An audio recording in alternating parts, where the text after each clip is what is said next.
Welcome to A Fine Time, The Nanny Revisited. This is a podcast about The Nanny, where we recap each episode and then discuss, sharing our own unique take on each episode. I'm Bernadette. And I'm Debbie. Today we're talking about episode 59, The Unkindest Cut. As usual, we'll start with a very brief summary of the episode. Fran's cousin just had a baby, and she wants Sylvia to host the bris. Fran suggests that Brighton be responsible for filming it.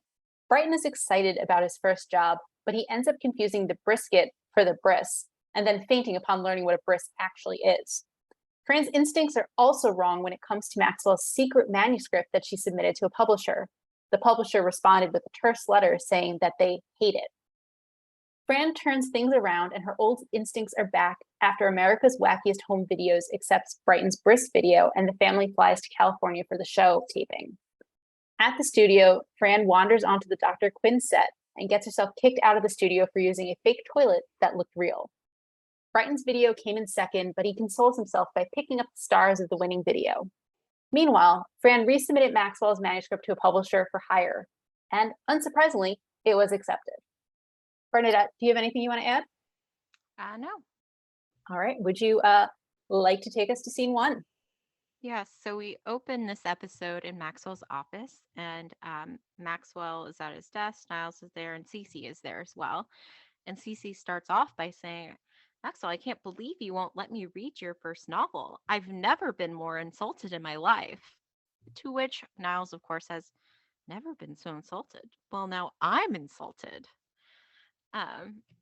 And Maxwell explains it's very personal. So, it makes her feel better. No one's read it. And then, of course, Fran walks in. Here's your manuscript, Mr. Sheffield. There's some slim fast on page 9. Yep. And of course, this was not authorized by Maxwell, and he points out, Miss Fine, this was in an envelope marked personal and a file marked private, hidden in my desk drawer. And she's like, oh, I get you don't want certain people, and kind of eyeing Niles to read it. And Maxwell's like, that includes you. And she's like, kind of brushes off. If that were the case, you would put it in your secret wall safe. Do you want me to open it up for you? And this, of course, is he's not thrilled about this. But then Fran puts on the flattery and just talks about how gifted he is, which causes him to tell her, come back. And she's like, well, you remember that, script you wanted me to give to Mandy Patinkin before noon? I didn't do it. But he's still wanting to hear what she has to say about it. And Cece's aghast because the flight's leaving in an hour.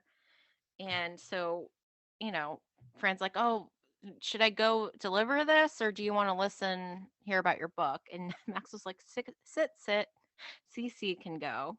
Yep. And Cece is not happy about this, but grabs it. And she's like, I'm never going to get to the airport in an hour. And she sweeps out of the room. And of course, Niles says to the others, yes, like she needs 2 people on her broom to use the express lane. Yeah. So anyway, of course, Maxwell's interested to hear about Fran's thoughts about his book. And so she goes on about how she loved the lead character, rich, handsome, a movie producer who's sadly widowed and has 3 kids. I don't know where you get this stuff. And it's so clearly Maxwell, the only difference being movie producer. Yep. Instead of Broadway producer. And then Niles is still kind of hanging around here. And Fran starts talking about the over the hill houseboy. Right. And Niles doesn't look too happy about this. But Fran continues, the one who feels like he should be the king of the castle. He's smoking the cigars, drinking some brandy, always mumbling something under his breath. And at this point, Niles leaves mumbling about, how Mr. Shelby is probably going to make another million, like he needs it. Mm-hmm. And then he pulls out a cigar from his pocket as he exits. And he sniffs it. Yes. Yes. And then And then Fran continues, like, oh, and let me tell you about the producer and the sexy, gorgeous governess. You Mhm. know, chemistry. Oh, baby. And the wedding night after all that sexual tension. And she's kind of like, they're close. Like, right now, like, they are She's very leaning close. towards him, and Yeah. And he's kind of leaning, and, but Maxwell's like, they don't get married. And she's just like, well, I'm telling you what the public wants. exactly. So again, it's kind of reflecting back on the actual series. Correct. What the uh, public wants. yes, yes. So, do you have anything to add to that opening scene? I do not. I'm happy to take us into the kitchen then. Okay, go for it. So Fran and Niles are in the kitchen, and Fran is sitting at the table, and Niles, I think, gives her she has a piece of chocolate cake in front of her, and he has some whipped cream he's bringing over, and she asks, "Is this fat-free, sugar-free, and artificially sweetened?" And he says, "No, but I used an 8-inch pan instead of a 10." And she says, "Close enough," which, as a side note, is just hilarious because it makes the cake even less healthy by condensing it more. Um, and I think Niles gives her the Cool Whip or whipped cream or whatever. And Sylvia comes and she tells Fran to spit that out. She comes in and she's, concerned that this is how you spend your days standing around the kitchen eating cake. And Niles, of course, hands her a piece of cake for herself. And she says, thank you. And Sylvia continues with, "You're probably wondering why I'm acting so strange." And Fran's like, "You're not acting strange. You've been here 2 seconds. You've yelled, you ate. The only strange thing is that you haven't shown me a wedding announcement from a girl I went to high school with." And Sylvia's like, "It's in my purse." And so we find out why Sylvia's there. Cousin Susan's kid is getting circumcised and she wants me to have the bris party. And Fran's like, "Well, that's what you get for having the house professionally decorated." And Sylvia clearly does not want to throw this party. She's explaining that it's too much for me. "I'm just going to tell them I'm having a hysterectomy." And Fran's like, "You've already had 4. Don't you think someone will get wise?" And Sylvia's like, "No, I only said that to your father's side." Meanwhile, 4 times and not one card. Mm-hmm. Um, and Fran, of course, suggests, be honest. Tell them, like, it's too much for you. What's the worst that's going to happen? "Well, they'll never invite me to their place in Florida again. I'll have to spend all my winters here." "Oh, Ma, we better, look alive. The first thing we got to do is find ourselves a moil." And Niles points to a brown dot on Sylvia. "There's a doozy." And Fran's like, "Not a mole, a moil. That's the person who does the circumcision." We'll talk about that a little bit more later. Um, and as they're having this conversation, Brighton and Maggie come in, and Brighton has one of those big old-fashioned home video cameras, and Maggie is fed up with him, telling Fran to tell that little stain if he doesn't stop filming me, he's gonna be able to turn that thing off by pressing his navel. And Brighton's like, "Oh yeah, like you're gonna shove it down my throat." And Maggie leans in, "Guess again." And it's interesting that in this scene, we don't just have the like regular camera angles that we normally have in the kitchen. We're also going back and forth between those and like as if Brighton is filming. So everything's done in black and white, and it has like I think the date and like the battery. Like it looks like he's filming it. Mm-hmm. So Fran tries to ask Brighton, to go do some. Why aren't you doing something productive? And he's like, "Well, I've got a trust fund that kicks in at 18, and everything between now and then is filler." And Fran points out that that's a terrible way to live. You should be thinking about college, career, what retirement condo you're going to buy for your nanny in Boca. And Brighton makes a comment, "Well, if someone got me some milk, it could happen." What happens? Niles hands him a glass of milk. Mm-hmm. Fran again tries to redirect him and says, "You love that camera so much. Why don't you become a director? You can move to Hollywood. Hey, I'm not married to Boca. I wouldn't mind living in Beverly Hills. I'm 3 hours younger there." Mm-hmm. And like in the course of this interaction, Fran realizes that she has this idea. "Mom, why don't we hire B to take the videotape of the bris?" And Sylvia does not think this is a good idea. "You're going to trust an event like this to the boy?" And Fran's like, "Yes, I trust him completely. He's a very mature, responsible young man. I think this would be a great experience for him." Meanwhile, we've switched to the Brighton filming angle, and he is focusing in on her breasts. Yep. Very mature, very responsible. Sure. And when Fran realizes, she stops him. And Sylvia, still is not convinced that Brighton is the right guy for the job. And she says, my future freeloading in Florida depends on this party. There's no way I'm going to trust. No, she's explaining she's not going to trust Brighton. And Fran cuts her off and says, he'll do it for a 10. Sylvia says, you're hired. Sorry, yes. Yeah. Thank you. Fran says he'll do it for a 10. And Sylvia says, you're hired. And so we switch then to, again, Brighton filming. And he's focusing in on Sylvia, who's eating. And Sylvia says, sweetheart, I don't like to be filmed while I'm eating. And Fran chimes in, which is why there's more footage of Bigfoot than her. Mm-hmm. Do you want to add anything to the scene? Nope. You got it all. Right. Would you like to take us to scene 3? Yes. So we are now in the living room. Fran is on the phone with who we assume is Sylvia, because she's like, calm down, I'm on my way. Well, if you want me to be honest, I do think that serving miniature Franks at the bris is tasteless. Yeah. So anyway, and so Maxwell then sees what Fran is wearing. And Niles is there too. Niles is there too. And Maxwell kind of inquires, do you want, are you sure you want to wear that? Won't you distract the man doing the deed? Do you want to describe what she's wearing? Yeah, so the base color is yellow. Yes. But there's colorful, not quite circles. Some of them are kind of more oval throughout. They make me think of jelly beans, but they're not elongated enough. They're short, chubby jelly beans. Yeah, of various colors. But again, kind of the classic cut though on her, kind of the shorter skirt and then kind of like a jacket top. But again, it's not subdued. It's very, very bright. The jelly bean type, splotches are blue and red and purple and orange and green. And again, it's over this bright yellow background. Yeah. But she's like, no, but because the guy's gonna be very focused. You want to come though? And and she asked them if they want to come, and both Niles and Maxwell kind of cover their front areas and says nope. So her exact words are, he's only got one thing on his mind.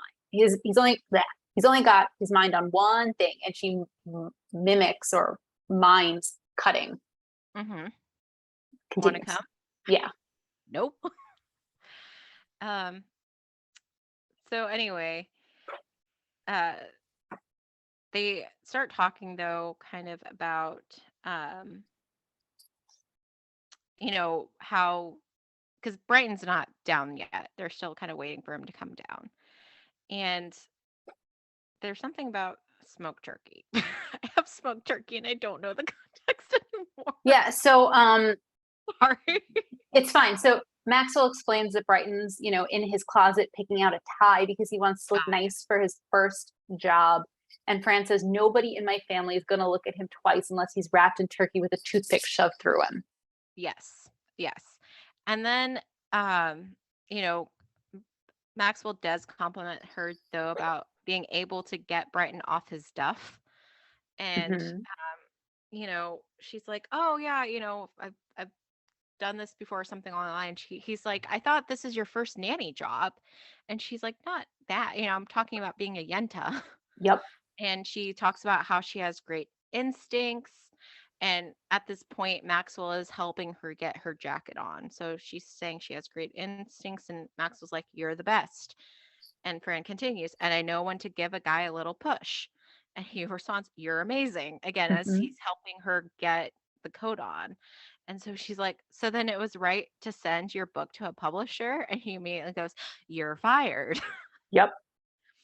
And she's like, well, then why did you let me read it? Well, because he goes, you know how personal that is, and she's like, well, then why did you let me read it? And he starts by saying, because I value and then he realizes, wait, I didn't ask you to read it. Right. And she's like, calm down. You're starting to pulsate in that area, like in his forehead. Mhm. And, she starts saying, well, if she hadn't pushed herself, she wouldn't have the mansion, the butler, the limousine. And Maxwell points out, but you don't have them. And she's like, well, I'm the type who wants to see the glass half full. But anyway, she's like, well, what's the big deal? And he's like, yeah, I guess, what's wrong with sending it to one? She goes, 1, 12. Exactly. Apparently she sent it to 12 different publishing houses. Um, and but she's like, I'm right about Brighton, or B, as she calls him periodically through the episode, and I'm right about you. And then she kind of calls out to Brighton, like, come on, it's time to go, chop chop. And then she kind of realizes Yep. what how that's connected to the breast. So do you have anything to add to this scene? I do not. Okay, can you take us to the breasts at Sylvia's Sure. apartment? So it's now at Sylvia's apartment. The apartment is full of people there to celebrate the bris. And I mean, I think we start with Fran backing away from the baby, saying, gorgeous boy, beautiful boy. And she backs into the kitchen where her mom is. And she's like, oh, is that the ugliest baby you've ever seen in your life? And Sylvia chimes in, please, I had to come in here so I could eat. And Fran says, if they're ever making a Mr. Gefilte fish head, that's the model. And then a woman comes in, what do you think of my boy? And she's clearly very proud. She's kvelling about her baby. And Fran and Sylvia say, beautiful. Yeah, and they say it like that. Yeah. Beautiful. Beautiful. Yeah, it's like instead of it with an I, they replace the I with a Y. Mm-hmm. Beautiful. And the cousin is explaining, saying like, this party's great, everything's wonderful, the food's great. She takes a bite of her sandwich. Oh, is this Cost Club mustard? And Sylvia's like, how dare you? And the woman leaves, and Fran points out it is Cost Club mustard. And so I think Fran, starts talking But to. it was put in a Grey Poupon jar. Yes, it was. Thank you. And so Yetta and Fran then are talking, and Yetta says to her, Franny, you let someone bring a mangy pet in here? That's very unsanitary for the baby. Yetta, that is the baby. Oh, I guess I shouldn't have given him that meatball that fell on the floor. And Fran basically solves this problem and points out to Sylvia that, maybe we should get the show on the road already. And so we see, and again, this goes back and forth between what Brighton's filming and what the regular camera angle. And we see Sylvia shouting to Morty that we're not waiting for halftime. Get out here. And so Fran says to Brighton, B, we're about to get started. What are you doing? And Brighton's like, oh, I'm filming the bris. And we see what he's filming. He's filming the platter of brisket. And Fran's like, that's brisket. You don't know what a bris is? And Brighton's like, no. And Fran's like, well, fasten your lens cap. You're about to find out. Shoot the baby. And so we see him, look over at the table where there's the rabbi, there's the mohel. The mohel has the, rubber gloves on. He waves. And Brighton starts saying, oh my God. And like Fran and Sylvia notice, you don't look so good. B, are you okay? B, are you okay? And Brighton faints. And Fran's like, get up. You're going to miss it. There's no take two in this. Needless to say, he did not know what a bris was. And did not react well to finding out. Nope. And at the end, while he's still passed out on the couch, we hear the cheer that they've missed it. Yep. So, yeah. Do you have anything else you want to add? Or do you want to take us to the kitchen? Because I think, some of the other things prior to the brisket, Brighton was also filming like various like family members talking and stuff, which I point out just because I'm going to have a question for you later. Okay. I look forward to it. Okay. So we're now in the kitchen. Niles and Fran are there, and Fran looks still kind of dejected, like down. And Niles is telling her, the bris was a week ago. The baby's gotten over it. And Fran's like lamenting, well, B was humiliated. Ma got barred from Boca. No one from my family speaking to me. Oh, there's the silver lining. Mm-hmm. Um, and then Brighton walks in too, and he's kind of down, and Fran's trying to reassure him, like, oh, nobody, blames you. Uh, your cousin Susan spit on him. It's a Jewish blessing. That's why we have plastic on all our furniture. And then she's like, who you really got to look out for is Yetta, because when her teeth shoot out, you could lose an eye. Yep. But anyway, so Fran's sad again because she's like, oh, my old instincts are gone. Next thing you know, Mr. Sheffield. His book isn't any good. Yeah. And then we hear, of course, right on cue, Miss Spine. Yep.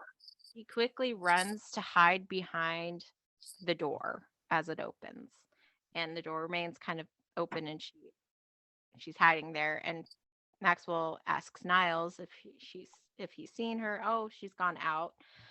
And though, like, he's not buying it, he turns around, looks towards the door, and says, oh, that's too bad because I have Barbara Streisand Mm-hmm. next to me. And so, of course, she immediately comes out, I love you, I love you. And, of course, Barbara Streisand is not there. Nope. And he's like, Mr. Sheffield, I told you, there's one thing never to joke about. And apparently the one thing he can't joke about is Barbara Streisand being there. Mm-hmm. And then Mr. Sheffield holds up a letter. They rejected it. They hated it. Oh, I'm sure they, you're exaggerating. She takes it. She looks at it. First line is, we hate it. Yep. And so, of course, Mr. Sheffield's upset, and Fran continues to lament about how she's lost her powers. She feels like Aunt Clara from Bewitched. Yep. And Brighton comes in, though, and he has some news. America's Wackiest Home Videos. I guess Fran had sent in the tape from the bris to America's Wackiest Home Videos. And well, yeah. So Brighton asks her, Fran, did you send my video to America's Wackiest Home Videos? And Fran reacts thinking that I don't know anything. Yeah. I quit. That's it. I'm not fit to raise children anymore. I don't know what I'm doing. I don't know anything anymore. I don't know anything. Yeah. And then Brighton says, it's been selected. I knew it. Yep. And it turns out that they get a free trip to Hollywood. And so I think it's Maxwell who says that because whenever she's like, oh, you know what I'm going to do? And he's like, you and Ethel are going to steal John Wayne's footprints. Yep. And, that's not it. But anyway, so they're going to get ready and stuff. And she's going to help Brighton. She solved Brighton's problem. I don't know. And she's, it's because she's the nanny. And he's like, well, what about me? With him being rejected and all that stuff. And she points out, he's a grown man. He needs to get a wife to help out. Yes. So she says, Mr. Sheffield, I'm a nanny. You hired me to raise your kids. You're a grown man. If you want your problem solved, get a wife. Mm-hmm. Interesting advice. Yep. Especially with how the recent episodes have gone thematically. Do you have anything else to add to that scene? I do not. Take us to Hollywood. And here I wasn't quite sure how you wanted to demarcate the various, because there's a lot of short ones. So I'm okay with you going however long you want to go. Okay. I basically took all of Hollywood, but if you want to jump in before then. No. Okay. Go for it. So we see the Sheffield family. So Maxwell, the kids, and Fran, and they're walking through, and they're back at stage 6. They're trying to find, I think they're trying to find stage 14. And Fran makes the comment about how my people found their way out of the desert faster than you're going to find stage 14. Mm-hmm. Can we please just like ask for directions? And he's like, I've been in show business my whole life. I think I can find the stage. He can't. They end up asking for directions. And as a side note, did the actor who gives them directions look familiar to you? No. Okay. Well, we've seen him in 2 prior episodes. Oh, was he then one of like the at the hospital? Yes. Okay. Yeah. Anyway, total side note. And so they stop and ask for directions, and he's kind of really snarky with them, saying, go past, what was it? Go past stage 12, and what's that? There's stage 13, like right after. Mm-hmm. And after that, stage 14. And Mm-hmm. Fran's like, he's a big time producer, and the guy's like, really? And he like immediately slips Maxwell like his headshot and resume, and he's like, well, what do you produce? And Max was looking at it and he says, Broadway. And the security guard's like, theater? And grabs the headshot back. All right, move on. These things cost $1.50 each. And so they start walking, and Fran comments that, I'll meet you guys there. I have to find a bathroom. And Maxwell has like a map in front of him, and he's like, well, I think you go. And he's like twisting the map, trying to figure out how to get her there. And she just like walks away from him. Mm-hmm. And so she starts walking away, and she ends up on what I believe is the Bonanza set. Bonanza. Meanwhile, where do you pee? And she's like walking, and she continues singing, gotta go, gotta really go. And she ends up like walking. I probably should not have done that. No, you're good. Only minorly embarrassing. So she opens a door, and like we sort of flip to the next scene where she's like walking out of a door, and she's on the Dr. Quinn set. But unlike the Bonanza set, they're actors and they were taping, and so she walks out cut because she ruins it. Because she's dressed in modern garb. And so she goes up to Jane Seymour. Oh, Dr. Quinn, I love you so much. I watch you every Saturday night. And then she pays attention to Sully, who's Dr. Quinn's love interest on Dr. Quinn. And she like switches over, wraps her arm around like his shoulder and touches his chest. Not that I don't date. I mean, I could tape it if someone would ask me out. And Jane Seymour tries to be like, excuse me, we're in the middle of something. And Fran's like, honey, you're only married to him on the show. Once they yell cut, let it go. Meanwhile, that coat is to die for. Did you get that over at the Mercantile? And she like points towards, the place on the set. And Jane Seymour's like, well, that's just a storefront, a set. Everything here is fake. And Fran's like, oh, even the John in your clinic over here? Yeah, guess what? It was fake. And so we then flip to Fran basically being carried out of the studio by 2 guys. I'm sorry, she says. It looked real. Now I know how Tom Arnold felt. And then she attempts multiple times to get back in. She tries to like pretend she's a cardboard cutout. She tries soliciting. She tries walking through as a group of people are leaving, but that's when the Sheffield family walks out. And I think it's Maxwell who comments, Miss Fine, you missed the entire show. And Fran's like, oh, I wandered onto the Dr. Quinn lot. You know that meeting you were going to have with Jane Seymour? Don't bring her to the house. And so she asks, well, what happened? Did we win? And Maxwell's like, no, something called Meet the Dunson Twins won. Oh, is Brighton crushed? No, Meet the Dunson Twins. And he gestures back, and we see Brighton walking out with a girl on each arm. And Brighton comments, I love show business. And so Fran and Maxwell are talking, and she says, a lot of people said I should move here and get into movies. Well, what stopped you? Talkies. And yeah, do you have anything you want to add? Nope. All right. Would you like to take us back to New York then? Yes. So we are in the living room, and King of the Castle Niles sitting on the couch, smoking one of the cigars. He has a cup of what we assume to be brandy or whiskey. And Cece walks in from behind, a mischievous smile on her lips. Oh, Maxwell, you're home. This, of course, startles Niles so that he like spits out the cigar and gets up quickly. And very funny, when he finds out that it was Cece. And then, though, we find out that he has something in his hand that he was looking through. Oh, the big nosy butler looking through. And it's Couldn't chapter, wait to read like his the book. whole, yeah, is that the book? No, it's only chapters 1 through 5. And she's like, and Cece pulls out, I have chapter 6 through 10. Want to trade? And they both like eagerly trade. Uh-huh. And then Cece goes and she sits on the couch. And then that's when Maxwell does return home. And Miles says, Mr. Sheffield, you're home. And Cece, though, thinks that he's just trying to pull the same prank on her. And she's like, ha, yeah, very good, Niles. Oh, look at me. I'm reading Maxwell's stupid book. Cece. And it's great. And she Yup. like runs out of the room without even looking back. And Niles holds up the part that he had. He's like, I tried to stop her. I ripped half of it out of her hands. Right. And then Fran and the kids are in as well. And Fran's commenting how she's going to miss the room service, but then immediately turns to Niles and asks him for hot tea and for him to turn down her bed. Right. And then Gracie is like, oh, I can't wait to show the kids at school the pretzel Joey Lawrence left on the plane. And Maggie points out, like, Joey Lawrence wasn't on the plane. And Gracie says with a small smirk, neither was my class.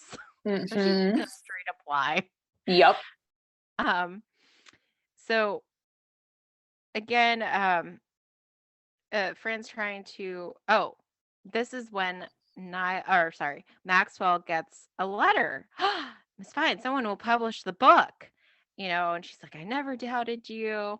And he's like, I owe you a bit of apology. And he's just like, oh, I'm just good with you being aware how good you are and all that kind of stuff. And Niles, though, sidles up to Fran. How much? Maxwell walks away. Yes, he walks away out of the room. Niles sidles up to her. How much did you pay for them to publish it? And she's like, 2,500. He's like, and how were you going to get that money? Well, I thought I'd ask you. Oh, your instincts are are older. Are gone again. Are gone again. And then and Fran's just like, well, like he's never gonna find out. What, you think they enclosed the bill with the letter? Miss Fine. They did, in fact, enclose the bill with the letter. And so Maxwell has found out. Yeah. The arrangement. Yes. Do you have anything to add to that last scene? I do not. Okay.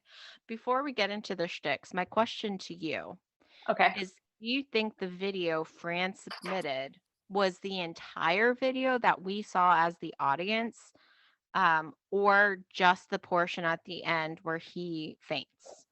Because earlier, kind of what we see, we see some of the relatives arguing, that, back in 1965, Fiddler on the Roof, I paid for parking. Oh, that's what you remember? You took 3 sips of my Coke.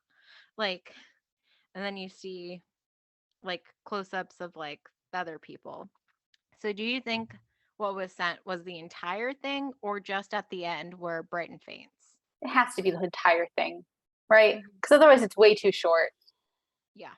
Right? Like I imagine there needs to be more than just like 30 seconds of the kid looking at the brisket, thinking it's the bris, switching over and then fainting. Yeah. Well, because my question being, because like it's been a long time since I've watched like America's Funniest Home Videos and all that stuff. But like my recollection is they are kind of usually pretty short. Oh, interesting. I definitely haven't Like watched they're it. like funny moments or something. I Oh, don't. you probably have watched more recently than I have. And you said it's been a while, so like it's been even longer since I've seen it. I would have thought there need to be a little bit more background than just like focus on the meat, switch to baby, faint. Mm-hmm. Yeah. I don't know. But It's a mystery. A random thought I had. well, that's fair. I had one thing I wanted to ask you before we get into our shticks. So I think it's the second scene, Sylvia comments, Fran points out that Sylvia has had 4 hysterectomies. Mm-hmm. and not one card. Is that an occasion to send a card, do you think? Maybe like a get better soon. I don't know. I- I personally, and it might be somewhat of a generational thing because I mean, I don't send many cards, You probably whereas send I a text do message, right? check in. How are you doing? Hope it Right. went well. Is there anything you need? Kind of thing. But I know like several people I know who are like of an older generation still do send like a lot of cards out, like sympathy cards and like Mhm. all that kind of stuff. So, Sympathy cards I send because I think that, like, to me, that's like markedly different than like, how are you feeling? How was your surgery, etc. Because, like, mhm. I don't know. That But like just, even like I've seen them send out cards like when someone's ill. So not just when oh, someone passed interesting. away and Interesting. right, Um, just to kind of check in, how are you kind of thing. no, Which that again, I feel like our generation's more inclined to like you said, text if you're right. going, you know, check in. Or God forbid, make a phone call. Mhm. Um, one of the reasons I wanted to ask that question is because I just wanted to share a piece of random knowledge about the word hysterectomy. Mhm. Um, a hysterectomy, for those who do not know, is the removal of the uterus, um, or also colloquially known as the womb. A hysterectomy is the only uh, surgical procedure that is not named after the organ which is being removed. Hmm. It's named after Yeah. hysteria. Yep. And so the idea is that by removing a woman's womb, you're making her less hysterical. It's incredibly sexist and outdated. Um, Mhm. and I remember when I learned that, it stuck in my brain, and I wanted to share that with anyone who would find it interesting. Yep. I did have one other less soapboxy thing to ask you. Uh-huh. Fran's comment to Maxwell, I'm a nanny. You hired me to take care of children. You want your problem solved, get a wife. Does that feel like an outdated sentiment to you? Yeah, a bit. I mean, I still think there's to some extent still that trope Mm-hmm. nowadays, but not as it was, I think. I don't know. Your thoughts? Yeah, it sort of feels outdated, or it feels like it's supposed to be outdated, but I'm not sure it is. Yeah. Yeah. Because I do think there's been a lot written in recent years about emotional labor and things like Mhm. that, and I feel like women typically are the ones who take that on. Mhm. And that's what a lot of the research says, and like all the time and the hours and the keeping things straight. So I, Yeah. I feel like it's still a Fair. common it's still Yeah. a common perception. Whether it's Mhm. fair or the way things should be, probably not. But I do Yeah. think that's how a lot of people operate. Mhm. So Yeah. yeah. Yeah. Do you have anything else before we jump into our shticks? I guess like and this might be again difficult since you're so familiar with this episode. Like, what did you think about it just turning on its head and suddenly they're in Hollywood after a bris? It seemed just kind of a little random, bit of a turn, Um, or did I, it not really I strike I you? think the timing, like when you say that, I think the timing doesn't really make a lot of sense Mhm. because, like, the bris happened a week later. The video has been sent in, reviewed, and accepted, and the acceptance has arrived at the Sheffield home. Mhm. And then they're all of a sudden in Hollywood. It was too rushed, I think. Mhm. But Yeah. yeah, is that what you were getting at, or was there something That else? too, and just like from a plot perspective, like I did not that was not where I thought this episode was going. Can I ask where you thought it was going? Um, I mean, again, I figured there was going to be something more with the fact that she sent in the stuff to the publishers Mhm. regarding Maxwell's novel. I just wasn't expecting a trip to Hollywood and to see like Dr. Quinn, Medicine Woman. Fair. Um, I, So I yeah. it looked like Dr. Quinn was pretty far into the run of the show, especially because previously they had referenced the wedding and how Dr. Quinn made such a beautiful bride. And it looked like Jane Seymour looked pregnant there. I don't know. I don't know. It didn't really occur to me until you mentioned that. So Yeah. Okay, so then shall we jump into favorite fashion? absolutely. I think we should start with Fran's bris attire. Would you wear it? Did you like it? Thoughts? Let's discuss. No, no. Yeah. Okay, that That's was pretty quick. the succinct answer. No. You? I liked it. Really? I like bright colors. I probably wouldn't wear it because I'm not a big fan of yellow, but I like the bright colors. I probably wouldn't have worn it to a bris, but Well, like some weird way, it made me think of a colorful giraffe. I see that because it's like the yellow background with the like splotches over it. Yeah. Yeah, I see that. Did you have a favorite outfit or favorite piece of attire So was it a white kind of like what she's wearing? in Hollywood? Yeah. Yes, it's a white like kind of base. yeah, there's like some like not I don't know They're how to describe flowers. it. Yeah. They're colorful flowers all over it. It's again kind of, as you put it, like classic Fran, where it's a matching skirt and jacket. Although this jacket, I think it might actually be like a three-piece, or maybe it's a dress with the jacket over it. Yeah, it's like bunched up in the front. This was your favorite? Well, no, so like the one she's wearing when they get back. Oh, oops, sorry. That's a white pantsuit. I liked the jacket, I think. I'm like trying to recall now. There's so many different outfits. That's interesting because my favorite outfit was actually the one I was just describing when she was in Hollywood. Yeah, and I'm trying to recall that too. Again, I've just been bombarded with different images, so I can't quite recall. I think that was probably fine too. Let me look it up quickly. Yeah, I really liked it. Again, it's like 3/4 length sleeves. It looks less formal than some of her other, like, I think it actually might be a dress with like a jacket over it because I think she ties the jacket in the front. It has like a big collar in the front, and she has her hair pulled back slightly different. That's my favorite outfit in this episode.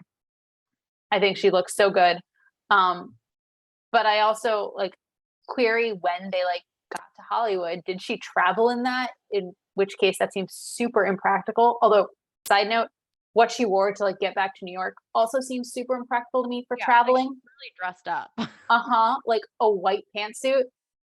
That seems like you're just asking for like a flight attendant to spill something on you, or for like someone racing to catch their plane to run into you and spill like salsa down your front. Like, it just seems like you're asking for trouble to travel in white. Yeah. I also like, I just looked up the one you were describing. Yeah, I also like that outfit. The one with the flowers and stuff. It's not popping up what she wore back though, so I can't describe it more fully or refresh my recollection. But anyway, she's just very dressed up to travel. Yes. I know like back in like the 60s, like you would dress up when you would go fly, right? And I feel like in other countries too, they dress up more than Americans do when we fly. Interesting. Because we basically just dress for comfort. I feel exactly. Like we go for comfort. I mean, leggings, sweatshirt, whatever. Whereas I feel like still other countries probably dress up a bit more. And then definitely a couple of decades ago, like it was definitely more of a you dress up kind of. And actually, even going back further than a couple decades ago, when train travel was, all the rage and brand new, people would wear their best outfits to travel in. So that's probably where you and I are just like, okay, let's just get some comfy. Yeah, I'm gonna wear my jeggings and like a jacket and like something so I don't freeze my butt off. Thanks. Yeah. So yeah. Did you have any other fashion you wanted to discuss? I did. I actually liked the color of Cece's pink blazer in the first Yeah, that was very nice on her. It was. It's like this pale pink, looked very flattering on her. Yes, I agree. And then I'm out. Okay. So shall we move on then to notable New Yorkers? Absolutely. Would you like to start? Sure. Um, I did before we get in, I didn't really look into it, but I was just wondering, is the title a reference to something? I mean, aside from What a bris is? yes, but is it like a reference to some, because sometimes the title's like a play on something else. Um, I didn't know if it was so or not. I think I did not look that up. But according to thefreedictionary.com, idioms.thefreedictionary.com, unkindest cut of all is a reference to a line from Shakespeare's Julius Caesar. There you go. Okay, I figured But it must have been something. but that described Caesar's death at the hand of his friends, which is Hmm. slightly different than a bris, Yeah, since no one dies at a bris. yeah, yeah. But I mean, just the phrasing of it made me think it must be some type of, reference in It's some. also the title of an episode of Family Guy. Um, so it looks like it's a popular phrasing. Okay. So good eye or ear, That was depending just a on. question. Yeah. Okay, so then Fran mentions in the first scene that she's supposed to bring the script to Mandy Patinkin. A critically acclaimed Broadway performer who won a Tony for his role in Evita. That's according to our friends at Wikipedia. Is he one and the same as the actor in The Princess Bride? Or is this a different Mandy Patinkin? I don't know. Interesting. Because I would have thought that name would be like unique enough. So he was in the Mandy Patinkin was in the Princess Bride. Okay. Um, So yeah, because I know him best from The Princess Bride because he played Inigo Montoya. I totally butchered it. Inigo Montoya. And then I also know him from like I've seen him in Criminal Minds in like the earlier seasons. um, I want to say it's the same guy, but I don't know. I'm sorry, Mandy I Patinkin. think so. If you're listening, I Yeah, no, apologize. I just looked it up. It's the same. I was just surprised that you left it at Broadway when I was just like, of course, The Princess Bride. Sorry, we're talking about the Sheffields, and Yeah. Maxwell wanted him in his Broadway play. I went Yep. with Broadway. Sorry. No. That's a different side of him that I didn't know. So anyway, Actually, so I'm actually looking at Mandy Patinkin's Wikipedia page, and he apparently also he also starred in Sondheim's play Sunday in the Park with George. There's a later episode of The Nanny called Sunday in the Park with Fran. So just gonna throw that out there. All right, I'm done. okay. Yeah. Again, I mean, we all know that Niles is calling this is again a very not really even a reference, but he's calling Cece a witch by saying she needs two people in her room Yep. to go the expressway. Um, and then I, as for that, that's all I have for scene one. Did you have anything for scene one? Nope. Okay. I do have for scene two. Yeah. Um, if I definitely have some stuff for the other things. Were you going to talk about Boca or something else? I was going to talk about Bigfoot. Oh, Bigfoot. Yep. So Nope. Bigfoot is an ape-like creature purportedly inhabiting North American forests, also known as Sasquatch. That's according to our friends also at Wikipedia. Mm-hmm. I feel like this episode doesn't, aside from like the obvious, like Yeah, Barbara we're on the Streisand. set of, we're on the set of Dr. Bonanza. Medicine Woman. Yeah, I feel like there's not as many there as really weren't. I'm going through. Like again, there's another reference to Fiddler on the Roof, which has come up several times. And it will come up again. Mm-hmm. Um, but yeah, I mean, basically we're at Barbara Streisand again, pretending that she's there next to uh, Maxwell. So that's the upteenth time we've had a Barbara Streisand. Hmm. We have another reference to Bewitched. I feel like recently we had a couple, but We did. This one's for Aunt Clara, the shall we say elderly uh, aunt of Samantha Stevens, whose shall we say powers are failing. And it seems like every time she tries to cast an incantation, uh, hilarity ensues. She does not get what she wanted. I'm assuming America's Wackiest Home Videos is kind of the fictional version of America's Funniest Home Videos. Yeah, that was what I took it also. Okay. And then I take this as an I Love Lucy reference, like you and Ethel will steal John Wayne's footprints. Yes. So that is a reference specifically to an episode in season 5 of I Love Lucy, in which Lucy and Ethel plan to steal John Wayne's loose cement slab outside of Grauman's Chinese theater.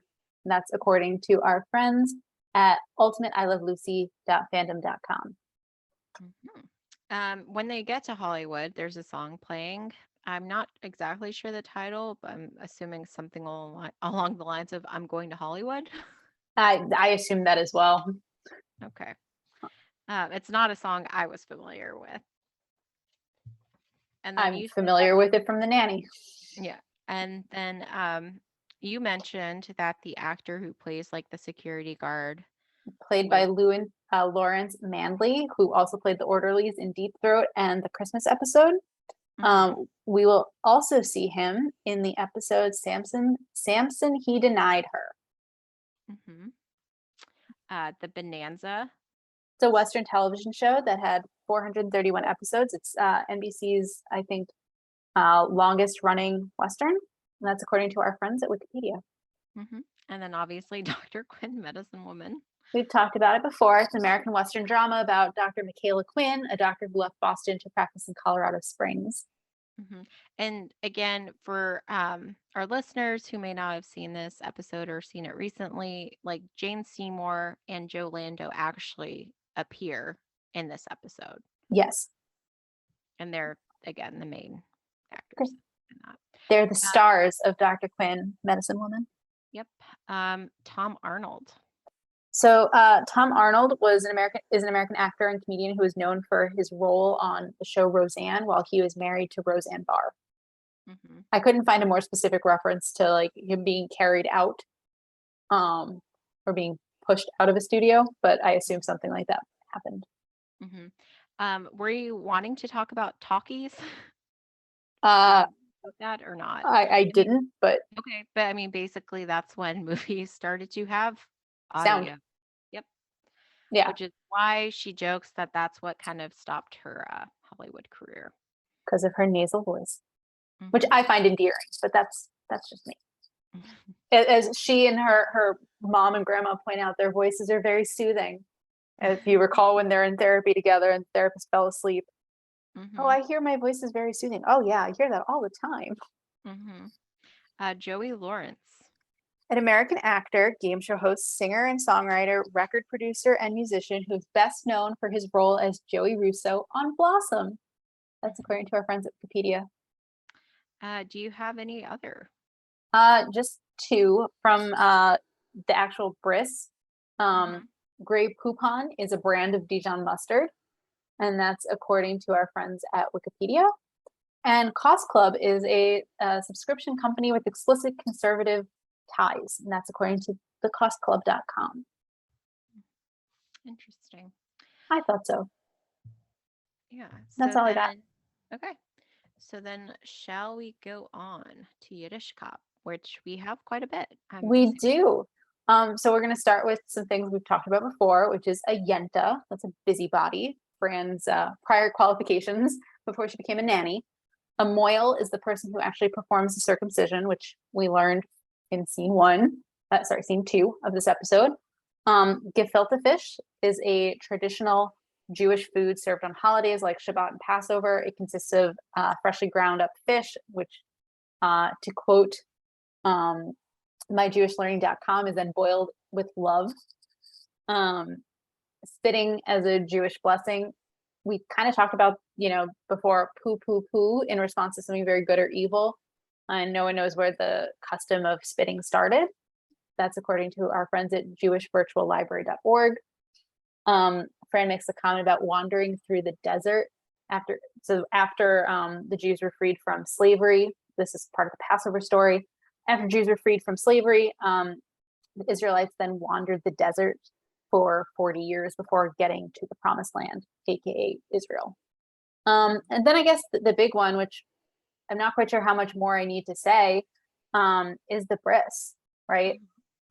So that's the Yiddishized version of the word Brit, and Brit Milah is the full term. So Brit means covenant, Milah is of circumcision. This is one of the most universally observed commandments. It results in an outward sign of the covenant between God and the Jewish people. This is considered such an important mitzvah that it is even performed on Shabbat. It is performed 8 days after the baby is born. This is only for male babies. The day of birth is day 1, which begins at sunset. Now, of course, if the baby's health is at issue, circumcision will wait until 7 days after the doctor determines that the baby's healthy enough. The reason that Jews wait until day 8 is because at that point the baby's clotting has stabilized, and so it is fine. I think I've said this, but just in case I need to say it again, the Brit Milah is a circumcision. And I think, go ahead. Yeah, I have a question. I So, hope I have an answer. well, in terms of the bris, so like the cousin asked them to host it. Is it customary to have someone else, or like is that just for plot? Because I've been to one, but it was like the actual parents at their house. So I didn't know. That's an interesting question. So there isn't like a specific place that you need to have it. I mean, it can be done in a synagogue, it can be done at the parent's home, it could be done elsewhere. My thought would be if you've just had a baby, you probably don't want to be throwing a party in 8 days. Mm-hmm.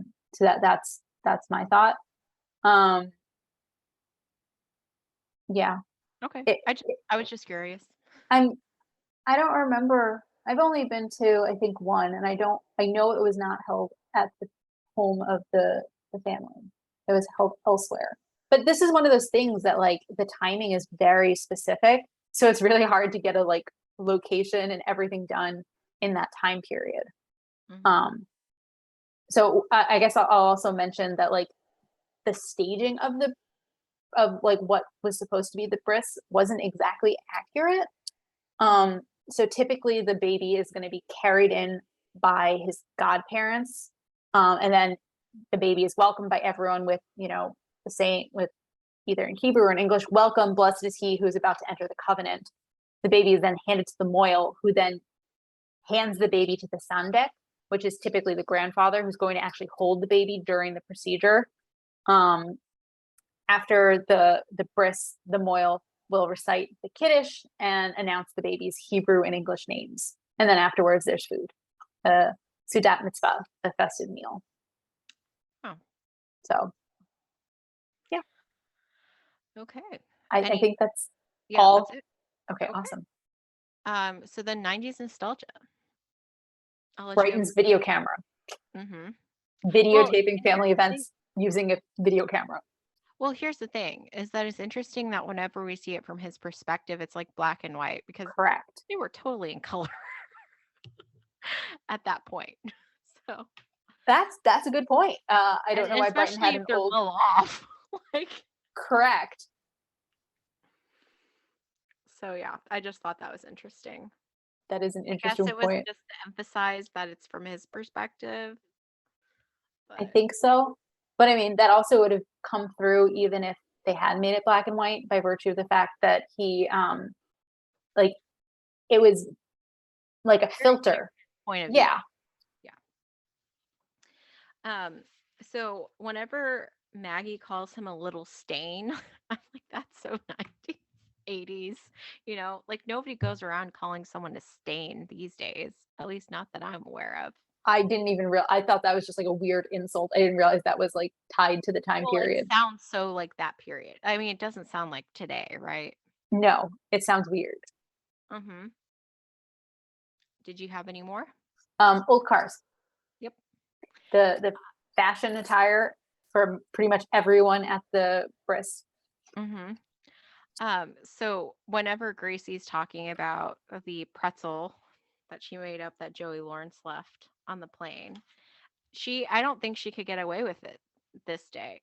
Today, everybody be like, show me the receipts. Show me the picture you took with Show me him. the picture. Yeah, show me the picture from on your phone of him on your plane. Yeah, you're absolutely right on Yeah. that front. If that actually happened, you would have posted on social media right away. Like, Exactly. Although in fairness, she's like what, 8, 7? yeah. I Yeah. would hope she doesn't have a social media account yet. I think it would depend on her parents. Fair. I would still hope she would not have one, but Hmm. whatever. But anyway, I think her friends would still expect like a photo or something as No, proof. you're right. You're absolutely right. Did you think that Fran's wandering around and accidentally stepping onto a movie set, like a television set, would happen today? I don't Or think like, so. yeah, exactly. That to me felt a little dated as well. Hmm. And then I'm out. Yeah, I think I think that's pretty much it. Okay. So, Future future fun. fun. All right. So let's see. So I mentioned twice now, and I'll mention it a third time. Fran makes a comment about how, my people found their way out of the desert faster than you're going to find stage 14. In season 5, Maxwell sends Fran with Gracie to visit Gracie's classmate and his family in the Middle East, and Fran warns him that her people tend to dawdle while in the desert. And he actually has to go and bring them home. Maxwell later produces a play called The Widower, which is based pretty much on the same premise as his book, a wealthy widower with children. Um, his show, The Widower, garners so much press and attention that a tabloid actually publishes a piece called The Nanny and the Hunk Producer. And it alleges that Fran and Maxwell have been engaged in a long-term affair, which started even before Sarah died. Unfortunately, one of the Sheffield children finds this tabloid story and does not react well to it. The other two did not see it, but then when asked about it, learned of it. Maggie does not. Maggie's the one who heard about it first and does not take it well at all, and does not initially believe Fran when Fran says that that's not the case, and tries to explain, like, you see that picture, it's clearly doctored because I'm wearing such and such makeup, which didn't exist until 1992 or whatever she says. And Maggie at first doesn't believe her. And then finally, the Sheffields actually end up moving to California, so Maxwell can pursue a career as a television producer at the very end of season 6. Wow. So, yeah, I thought that shadowing all over the place. exactly. I thought those were good things to mention. So then we're getting into episode ratings for this week, and you get to go first. Oh no, I hate going first. Except when you do. Oh, I do. Well, I'll work this into my commentary. Okay. So I liked this episode. I don't love this episode. It's not one I like go out of my way to watch. I definitely like the trying to normalize like Jewish traditions and like sharing them with people, so like we don't seem totally like mystical, or I don't know, like demystifies the differences. I like that. I'm gonna give it a 4. I will mention that I wanted to mention this before. Our friends at Kveller actually did a listing of, I think it's the 11 most Jewish episodes of The Nanny, and this episode made the list. Unsurprisingly, it's listed as number 6. So I wanted to mention that. So yeah, I'm gonna give it a 4. It's a good episode, not as good as the ones we've seen the past 2 weeks. So yeah, I'm gonna stick with a 4. How about you? Yeah, I'll probably give it a 4 as well, just because, like you mentioned, it doesn't quite get up to where we have been. Mhm. Again, I still think it's kind of like a bit of a random turn that we're suddenly in Hollywood very briefly. I mean, honestly, from the audience perspective, all we really get to see is Fran wandering around on various sets and, her attempts to get back onto the stage. Um, Right. but again, I thought the last the last scene with Cece and Niles was pretty fun in terms of like again their classic dynamic. Hmm. And yeah, so I'll leave it at that. All right. I'm glad. I like it when we agree. Um, Makes me happy. No pressure is being exerted. I promise.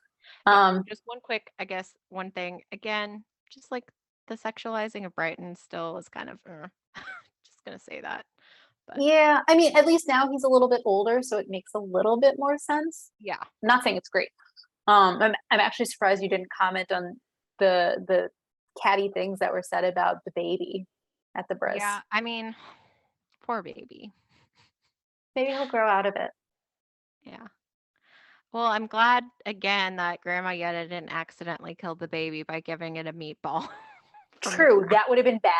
An 8-day old baby cannot eat a meatball. Correct. Yeah. Correct. So all babies are beautiful in their own way. Especially to their parents. Hmm. All right, unless you have anything else. Nope. All right, then. That's all we have for you today. We hope you had a fine time with us as we revisited The Nanny.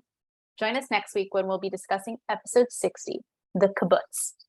If you'd like to reach us on social media, you can find us on Twitter at Nanny Revisited. You can also send us email at a fine time nanny revisited sorry, a fine time nanny revisited at gmail.com. Have a great week.